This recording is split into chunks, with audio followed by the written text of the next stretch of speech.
Hi, Canuck Capsuleers. Welcome to the Chronicles of New Eden. I'm Dan Znal, the co-CEO of Serene Advance, an alliance in Momcall.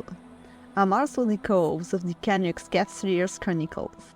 It's a weekly show about East news every Tuesday at 2015 Eastern Time Zone.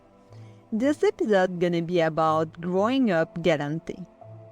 What's your life really look like when your parents don't have the same religion or philosophies? Are they really taking care of children? Because as we saw in the last episode, Gallente's people are so individualistic. That's what we're gonna learn in this episode. So, tell me, Canucks and friends, are you ready to dive with me in this episode? Let's start it!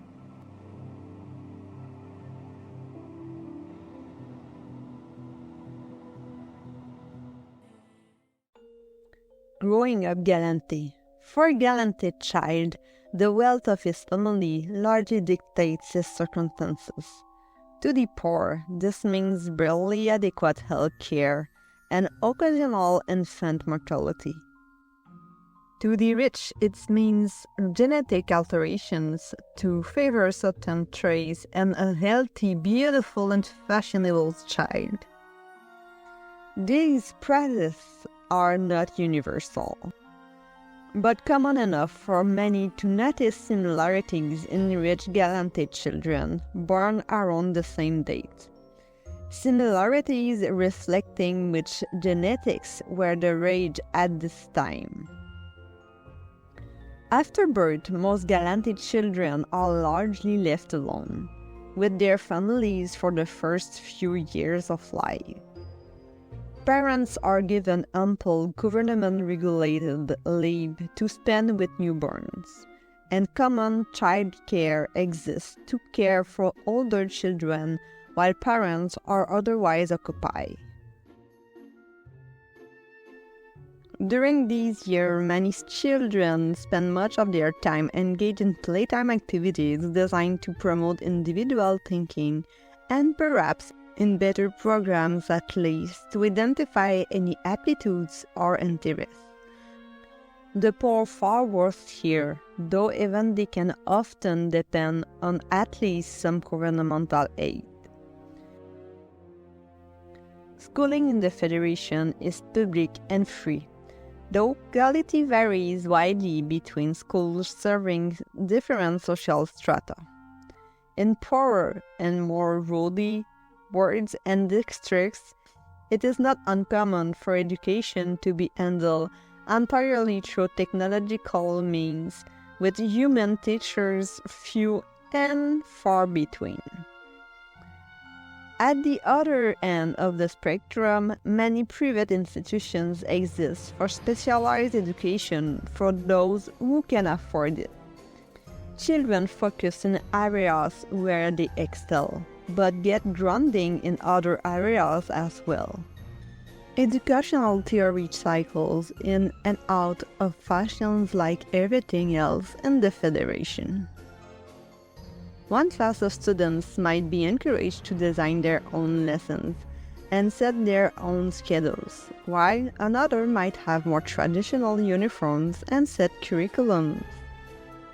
Regardless of setting, though, every Gallente child is taught the benefits of freedom within the Gallente system, and it is a rare Gallente who doesn't at least know the basic rights and government structure of the Federation.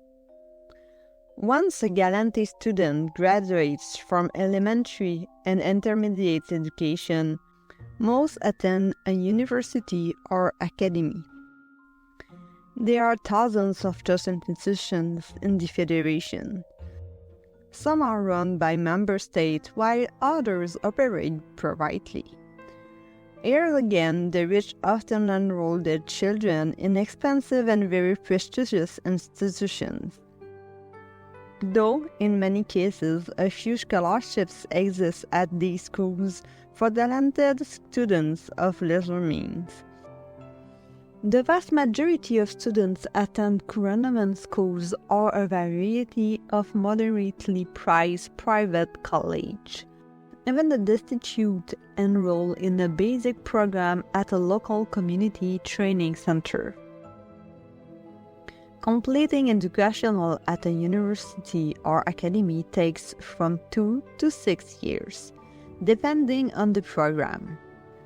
During this time, students not only work toward future careers, but often become involved in political and social groups. Students are encouraged to experiment and find the right lifestyle and career path for them. This time is considered the most important formative period for Gallente youth, as this is where the youth playing field of their upbringing begins to level and they begin to find their aptitudes and discover the wealth of opportunity at their fingertips. They are also encouraged to socialize. Gallente view proper socialization as an art, a skill, and an absolute necessity. The rich and almost elite students join secret or at least private societies, while most other students join a variety of fraternities, sororities, political groups, and organized social circles, whose powers and influence will end up being largely dictated by the cleverness and adaptability of their members. Many friendships and connections formed during this time would last a Gallente through his entire life. Upon a completion of advanced education, Gallente are considered by society at large to be full adults, though most were at the age of maturity before attending a university. Many join corporation or government agencies in entry-level jobs. Some also become freelancers or immigrate to jobs in one of the other empires. A few unfortunates find they cannot secure quality employment, and these students join the ranks of poor laborers at the bottom rungs of Gallente society, if not the jobless and disenfranchised. This is also where those individuals end up who, for whatever reason, could not complete their education. Various aid programs exist to help these individuals, but many Gallente adhere to the idea that the poor are where they belong as a direct result of their own choices and lack of drive. After all, as a Gallente, you are free to be anything you want.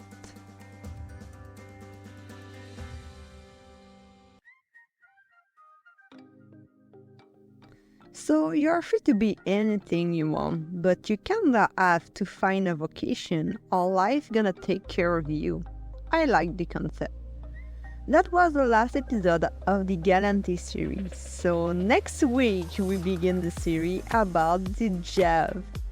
I'm expecting that for quite a while now. I hope you're gonna have as much fun as me. So see you next week, connect some friends.